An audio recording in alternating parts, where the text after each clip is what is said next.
Epic. FCC destroys Obama in 3-2 decision, you'll cheer.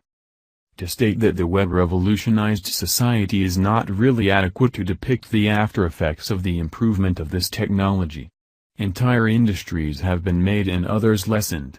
The free stream of data on such an immense scale has enabled people with comparative interests to find and speak with each other.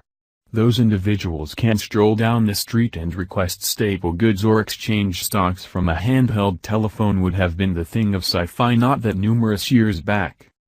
Whenever we go up against an element with that much power, there will be worries of control. Furthermore, control over the web can affect healthcare, the economy, the stream of news, and the capacity of individuals, organizations, and the government to communicate. Along these lines, messing with the web involves most noteworthy significance. Because of this, Mr. Obama sanctioned what came to be called net neutrality.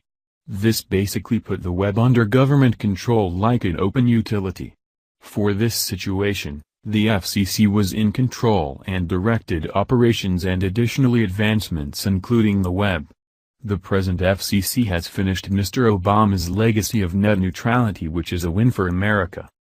The Federal Communications Commission, FCC, is set to repeal Internet regulations Wednesday that the agency imposed in 2015, signaling a culmination to a long-winded and highly heated debate. Net neutrality, an amorphous concept generally meaning all Internet traffic should be treated equally, has been fiercely contested in recent years, increasing in intensity over recent months. Specifically, the best way to enforce net neutrality, or ensure that Internet service providers, ISPs, don't partake in unfair practices, is the crux of the policy dispute. Proponents of the net neutrality rules imposed by former FCC Chairman Tom Wheeler argue that placing the government at the center of the Internet is needed to ensure wireless carriers like Comcast and Verizon don't triage consumers by offering different services with varying speeds, also known as fast lanes. They further contend that the regulations are integral to preventing content owners, think Netflix and Hulu, from paying broadband providers to cut to the front of the line at congested nodes of Internet traffic, also known as paid prioritization. Such corporations could also conceivably favor their own content over that of others in what sometimes is called vertical prioritization. That would be a synopsis of Mr. Obama's position. What takes after is the thinking of the 3 FCC commissioners who put a conclusion to Mr. Obama's net neutrality. Critics of the net neutrality rules, and thus proponents of the FCC's imminent decision to repeal the mandate, are generally supportive of a neutral Internet, just not in its present state under the Title II category. The onus to police the industry from engaging in anti-competitive behavior has fallen on the Federal Trade Commission, FTC, for years, along with the Department of Justice's own oversight. The FCC's imminent repeal plans to restore jurisdictional authority to the FTC. Even ISPs have said they agree there should be a neutral Internet as long as it doesn't overly burden their ability to operate freely and offer special deals that can benefit consumers.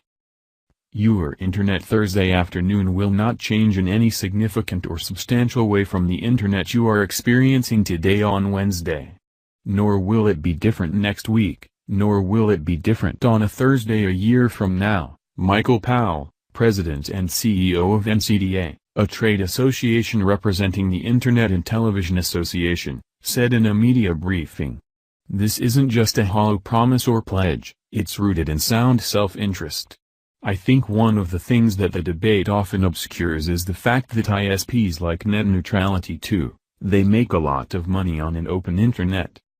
This has been an issue wrangled with much sharpness and even rough dangers. As a rule, those contending their cases are not even completely mindful of the considerable number of issues. As one previous FCC chairman called attention to, the sky won't fall regardless of which side wins. So, here is Chairman Pai's position.